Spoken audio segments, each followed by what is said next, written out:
আপনি কি কাগজটার ভাঁজ খুলে পড়ে দেখেননি? ওয়ালিদ ভুরু কুচকে বলল। কেন বলো তো, কাগজটা কি ছিল? আমি তো ভেবেছিলাম কি না কি, ঘাবড়িয়ে গিয়েছিলাম। নতুন পাঞ্জাবির পকেটে কাগজ এলো কিভাবে? সাফা চিন্তিত কণ্ঠে বলল। আপনি কি করেছেন? কাগজটা না দেখেই ফেলে দিয়েছেন নাকি? ওটা তো আমি দিয়েছিলাম। তাই? এটা তো বলো কি ছিল ওই কাগজে? তার মানে আপনি ভাজি খোলেননি? কাগজে কি লেখা ছিল শুনবেন? একটা বিশেষ কথা যা আপনি শুনতে চান। আমি ভেবেছি ঈদের দিন যখন আপনি পাঞ্জাবিটা পরবেন, কাগজটা খুলে দেখবেন আর লেখাটা পড়ে খুশি হবেন। কিন্তু আপনি কি করলেন? না দেখে ফেলে দিয়েছেন। আচ্ছা সরি, তুমি তাহলে ঈদের দিনে আমাকে কিছু বলতে চেয়েছিলে। দিন এখনো যায়নি, তুমি মুখেই বলে দাও। থাক, আপনার শুনতে হবে না, আপনি যান। ঈদের দিন আমি তোমার থেকে অখুশি মন নিয়ে বিদায় নিব? আল্লাহ কিন্তু অসন্তুষ্ট হবেন। বললাম তো, আপনি যা শুনতে চেয়েছিলেন তাই লেখা ছিল। কি শুনতে চেয়েছিলাম? আচ্ছা, পরে একদিন বলবো। না, আজ এবং এখনই বলবে, সময় খুবই কম, দ্রুত বলো। আচ্ছা, লিখে দিচ্ছি। এই না, মুখেই বলতে হবে। তুমি তো বললে আমি শুনতে চেয়েছিলাম, লিখে দিলে সেটা শোনা হয় কিভাবে? বলো বলো, দ্রুত বলে ফেলো। আপনি না মাঝে মধ্যে যে কি মুসিবতের মধ্যে ফেলে দেন আমাকে। বলছি। সাফা একটু থামে, কোনোভাবে মুখ থেকে বের করতে পারছে না কথাটা। ওয়ালি তো তাকিয়ে আছে ওর দিকে। সাফা মেঝের দিকে তাকিয়ে বলার চেষ্টা করে।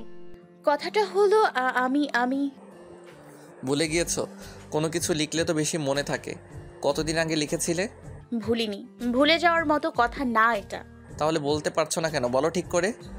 আমি আমি বলতে হবে না তোমার, আমি চললাম।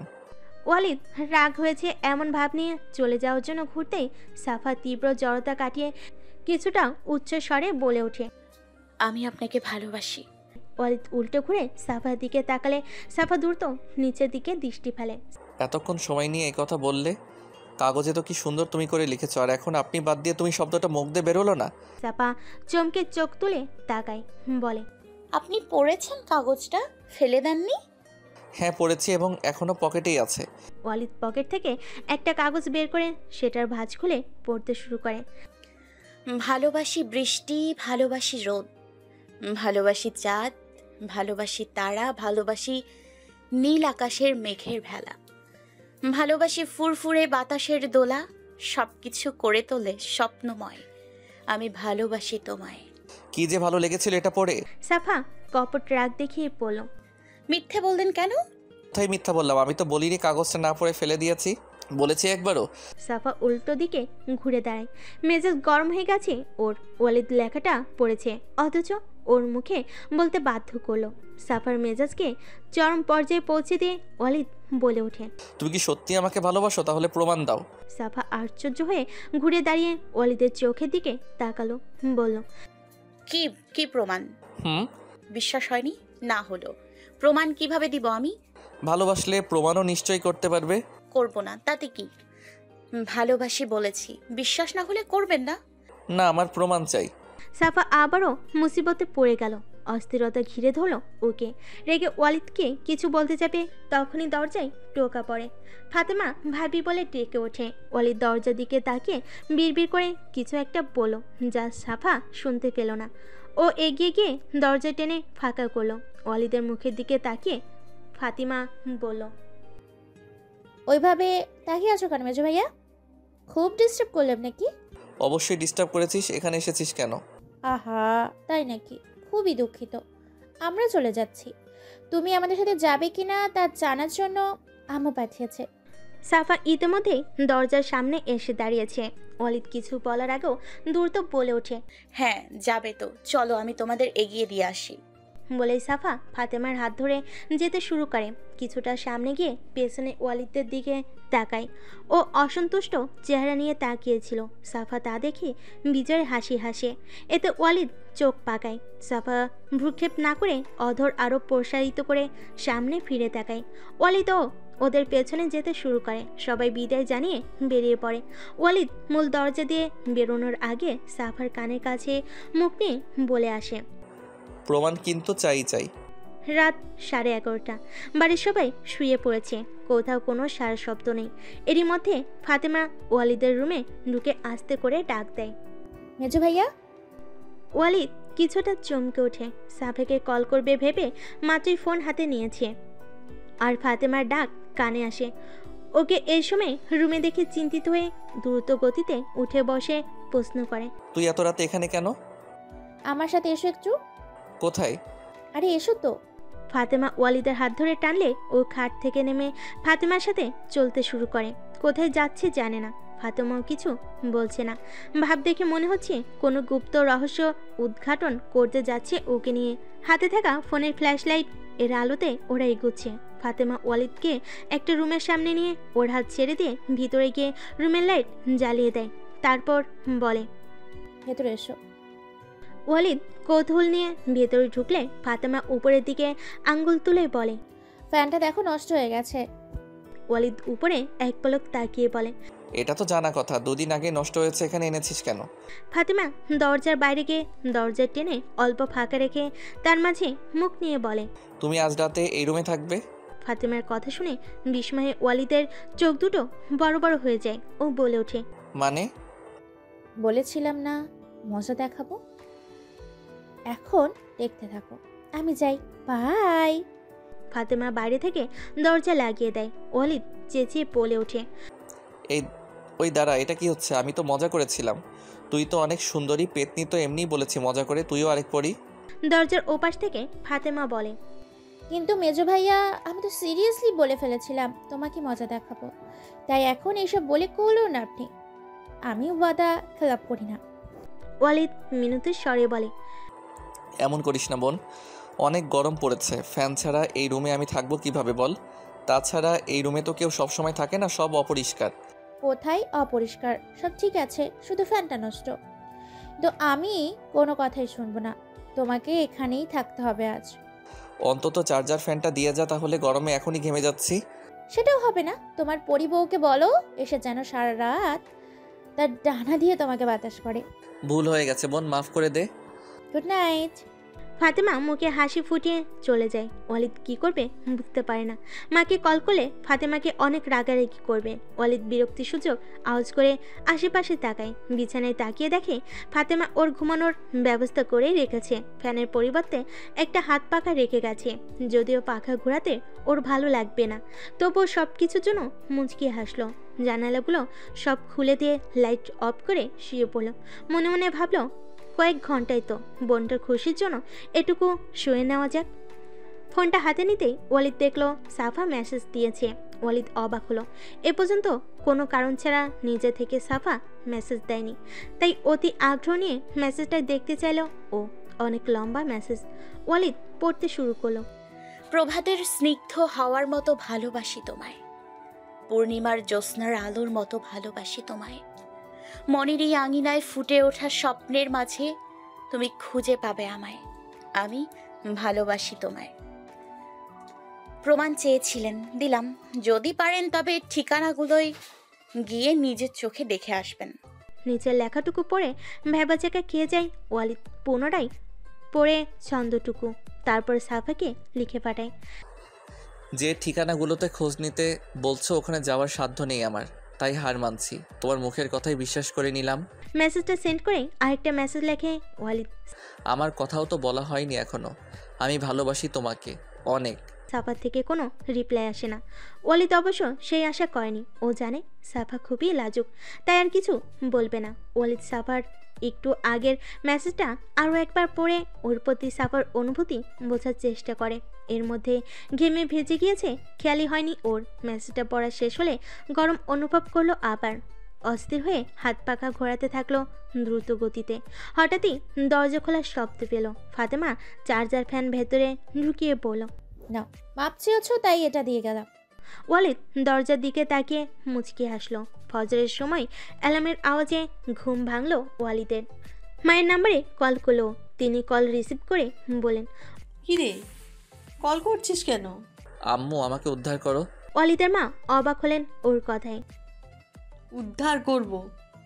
কি বলছিস? আমি গেস্ট রুমে বন্দি হয়ে আছি।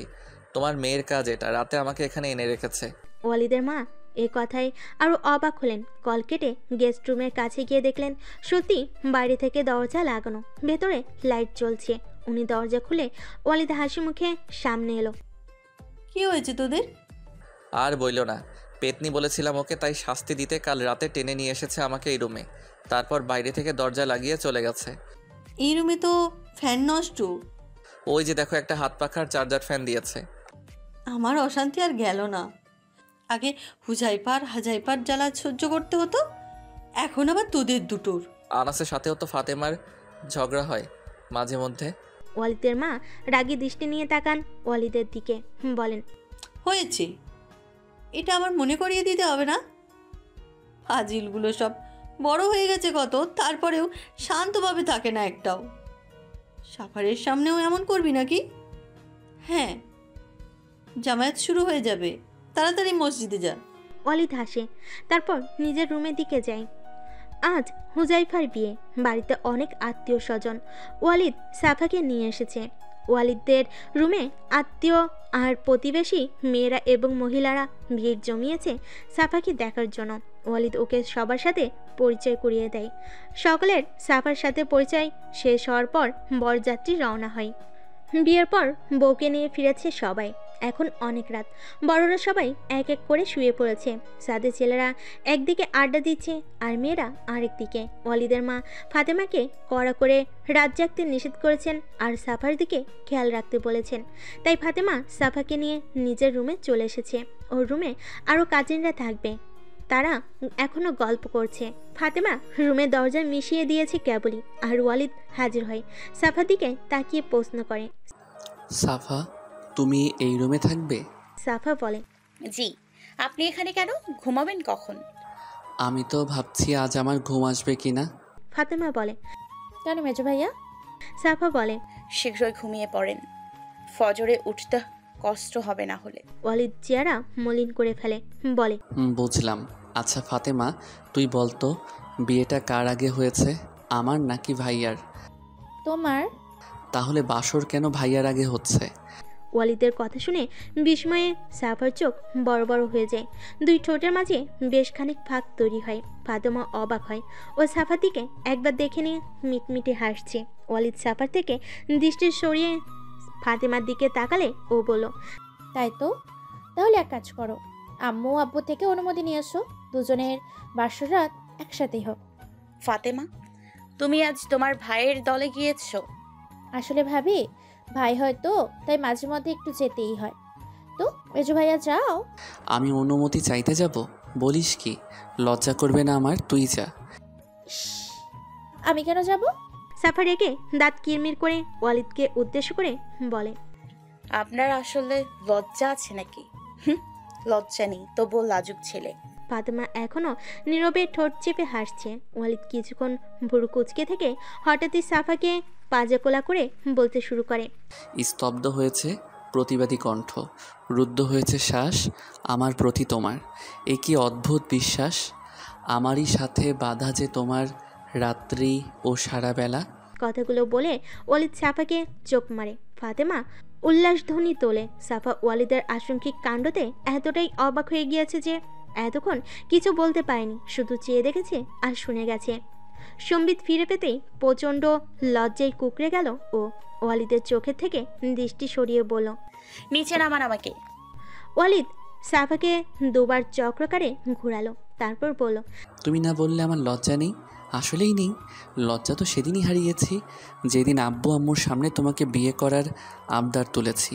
সাফা আবার বলল, আমাকে নামিয়ে দিন বলছি। ওয়ালিদ ফাতেমার দিকে তাকিয়ে বলল, নামাবো ফাতেমা? তোমার ইচ্ছে আমি একটা ছবি তুলি? ছবি তোলার কথা শুনে সাফা দ্রুত বলে ওঠে। এই না। ওয়ালিদ হেসে সাবধানে ওকে দাঁড় করিয়ে দেয়। নিজের ভারসাম্য ঠিক রাখতে ওয়ালিদের গলা জড়িয়ে ধরেছিল সাফা। মেঝেতে পা পড়তে ওয়ালিদের গলা ছেড়ে দিল। একেবারে নিচের দিকে তাকিয়ে আছে ও। ওয়ালিদ মাথা কাত করে সাফার মুখ দেখার চেষ্টা করে বলল, মুখ নিচু করে রেখেছো কেন? পাশ থেকে ফাতেমা বলে ওঠে, মেজো ভাইয়া, তোমার লজ্জা না থাকতে পারে, ভাবির তো আছে। আহা লজ্জাবতী, এত লজ্জা থাকলে হয়? সাফা এবার চোখ তুলে তাকিয়ে বলে, অনেক রাত হয়েছে, ঘুমাবো আমরা, চলে যান আপনি। আমার তো ঘুম আসবে না। আর একটা কথাও বলবেন না, যান এখান থেকে। তোমার বোনের রুমে এসেছি আমি, তুমি চলে যেতে বলছো কেন? তাহলে আমি বেরিয়ে যাই। হ্যাঁ যাও, পাশের এক রুম পরেই আমার রুম, গিয়ে খাটের ওপর ঘোমটা দিয়ে বসে থাকো, আমি আসছি। মানে? কোথাও যাব না আমি। ফাতেমা, তোমার ভাইকে যেতে বলো এক্ষুনি। ফাতেমা হাসি থামিয়ে বলে, আচ্ছা মেজো ভাইয়া, তুমি যাও এখন, আমরা ঘুমাবো। মা আগে আগে ঘুমাতে বলেছিল, অনেক দেরি করিয়ে দিয়েছো। ওয়ালিদ মন খারাপের ভাব নিয়ে বলে। ঠিক আছে, যাচ্ছি, কি আর করার।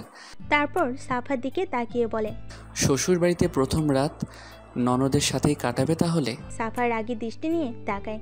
মুচকি হেসে ওয়ালিদ আবার বোনের দিকে ফেরে বলে, ভাবির সাথে ঘুমিয়ে শীঘ্রই কারো ভাবি হওয়ার স্বপ্ন দেখো। ফাতেমা তেরে এসে বলে, মেজো ভাইয়া, বের হবা তুমি? যাচ্ছি তো, এত বারবার বের হও শুনতে ভালো লাগছে না। ওয়ালিদ রুম থেকে বেরিয়ে এক কদম সামনে এগোতে ফাতেমা দরজার সামনে এসে পেছন থেকে ওকে ডেকে ওঠে। মেজো ভাইয়া। ওয়ালিদ ঘাড় ঘুরিয়ে বলে, কি? ফাতেমা হেসে বলে, শুভ বের হও রাত্রে। ফাজিল। বলে ওয়ালিদ তেরে আসতে গেলে ফাতেমা দ্রুত দরজা বন্ধ করে হাসতে থাকে। সাফাও লাজুক হাসে।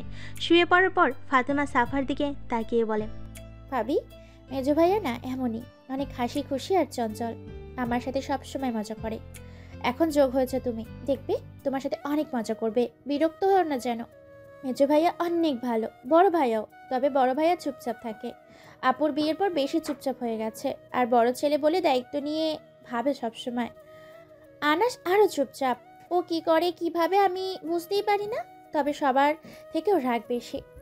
তোমার মেজো ভাইয়ের রাগ কেমন? লুকায়িত, মানে রাগ আছে কিন্তু সহজে রাখতে দেখি না।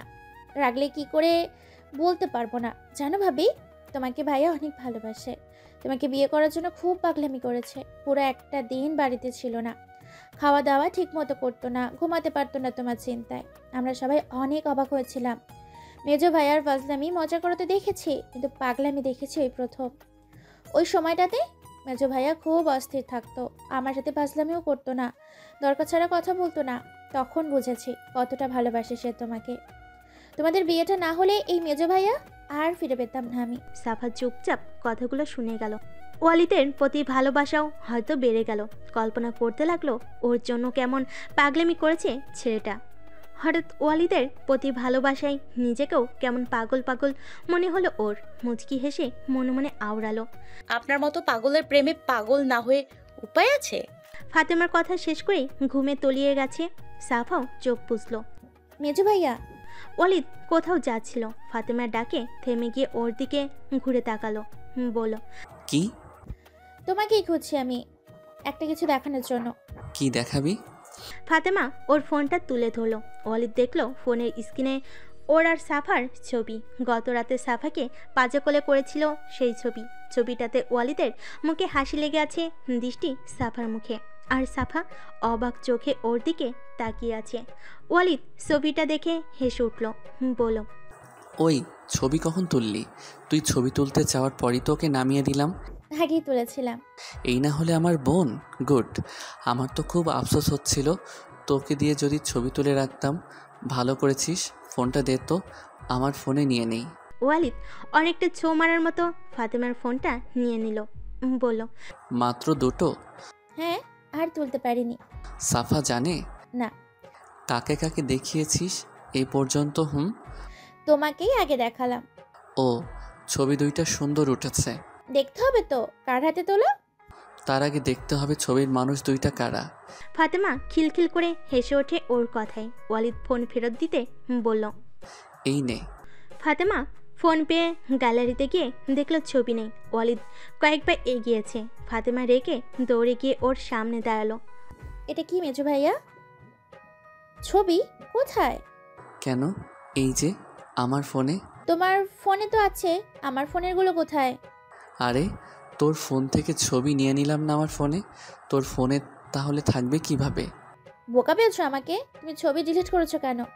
ওয়ালিদ হাসলো। বলল, তাতে কি হয়েছে? তোর দেখতে ইচ্ছা করলে আমার ফোন থেকে দেখে নিস। ডিলিট করেছো কেন সেটা বলো। কাকে না কাকে দেখাবি তাই। তো দেখালে কি হচ্ছে? কোনো ছেলেকে তো দেখাতাম না। তুমি আমাকে ছবি পাঠাও এখনই, নাহলে কিন্তু আমি সবাইকে কাল রাতে সব কথা বলে দিব। আমি জানি আমার বোন এমন না, ভাইয়ের গোপন কথা ফাঁস করবে না। আমার বোন অনেক ভালো। হ্যাঁ, এখনই তো এসব বলবেই। আমাকে ছবি দাও এখনই। পরে দিবনি। কিছু শর্ত সাপেক্ষে। এখন আমার অনেক কাজ আছে।